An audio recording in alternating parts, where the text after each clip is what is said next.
Good morning. I am Professor Dhinakaran, School of Civil Engineering, Sakra Dean University, giving a presentation on site distance in highway engineering. Site distance is the length of a road visible to the driver of a vehicle. Some of the factors governing the site distance are reaction time of a driver that can be understood by means of a process called the PAEV, perception, intellection, emotion, and volition. Perception is the perceiving the sensation through our body or nervous system. Intellection is the identification of stimuli or object. E is the emotion, that is the decision making process. Then V is the volition, that is the will to react. So it seems to be a process. It will be only 2.5 to 3 seconds will be considered. Speed of the vehicle is the other criteria, and the third one is the efficiency of brakes. Depending upon the efficiency of brakes only, the vehicles may be stopped or it will take some more distance also. And the last other component is frictional resistance. Is the frictional resistance between the pavement surface and what we call tire, outer circumference of the tire. So in which we have got two components. One is a skid, another one is a slip. Having applied a brake, the vehicle will revolve further and it will take some more distance and stop. That is called skid. Clip in the sense having applied a brake with 100% brake efficiency, vehicle will be stopped and the total vehicle will be moving and stopped after a distance of 50 centimeter or 1 meter with a great noise. That is called clip. Okay. Last parameter is called gradient.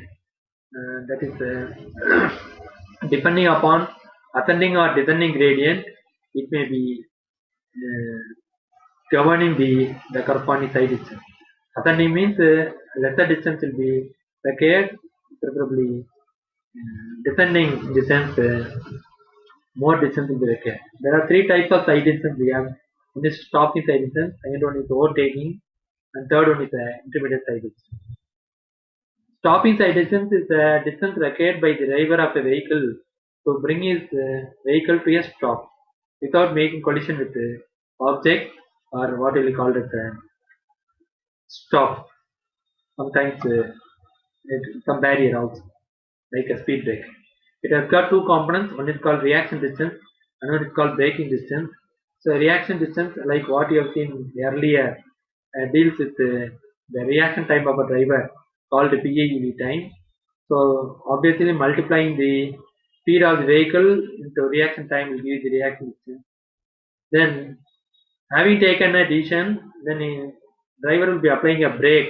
Then after application of the brake, what is the distance travelled by the vehicle is a braking distance that governed by speed of the vehicle with which it is travelling, then friction resistance and also the gradient of a road. Overtaking or passing the distance is the distance required by the vehicles to traveling in a design speed to overtake another vehicle which is traveling with a less than or lower than the design speed without making collision with the oncoming vehicle. That is very important. There should not be any accident during the process of overtaking. That should be ensured. Uh, Factors governing will be reaction time as seen earlier. The speeds of the all the three vehicles like overtaken and oncoming vehicle.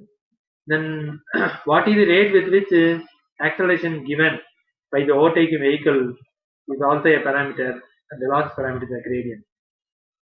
Coming to the analysis of overtaking side distance or passing side distance, there are three components involved in it: D1, D2, and D3. So when you see the diagram, D1 is the distance traveled by the overtaking vehicle before the process of overtaking. So we assume that before overtaking process, the vehicle traveled with at par with the speed of the